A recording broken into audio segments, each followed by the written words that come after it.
दिन हो गए, अब तो श्री जी से सहन नहीं हुआ, इतने व्याकुल हो गए श्री जी।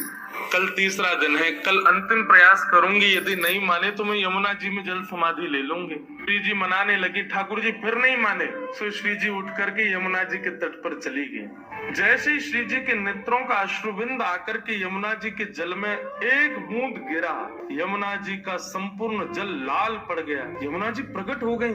हे श्यामाजू, आपको किसने विरह दिया?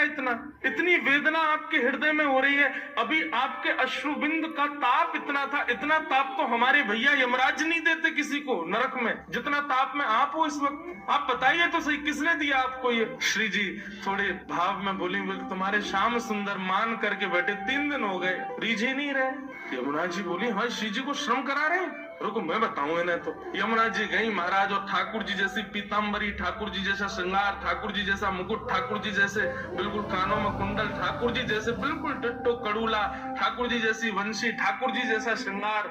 और श्रृंगार करके जैसे ही यमुना जी आई, श्री जी देख कर, अरे श्याम सुंदर आप मान गए? यमुना जी बोली, हम श्याम सुंदर नहीं है, हम यमुना जी हैं। अरे आप तो बिल्कुल श्याम सुंदर जैसी लग रही हो, आपकी महक भी बिल्कुल श्याम सुंदर, बोली भी श्याम सुंदर, चाल ढाल सब श्याम सुंदर। बोले यार, श्याम सुंदर ने अपने रूप पे, अपनी वाणी पे, अपने कटाक्ष नेत्रन से पूरी गोपीन को कष्ट दे रखो, या श्याम सुंदर को यही के रूप से कष्ट दूंगी मैं।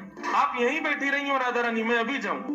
और यमुना जी श्याम सुंदर को रूप धारण करके बिल्कुल वैसी बाकी चाल, वैसी अदा, वैसे ही सब, जैसे ठाकुर जी चलते हैं, जैसे ठाकुर जी बैठते हैं, बिल्कुल वही अदा श्री यमुना जी जा रही हैं। ठाकुर जी मान करके बैठे हैं। सोई बगल से यमुना जी निकलने लगे। नूपुरों की आवाज जैसे छमछम आई, तो ठाकुर जी बोले, ये तो हमारे नूपुरन की आवाज है, हम तो यहीं बैठे हैं, ये आवाज कहाँ से आ रही है? और जैसे ही ठाकुर जी ने पीछे देखा, श्याम सुंदर विचरण कर रहे हैं। ठाकुर जी बोले, जी कौन है? ठाकुर जी कहे, ओ भैया कौन हो भैया तुम? यमुना जी बोली, हम श्याम सुंदर।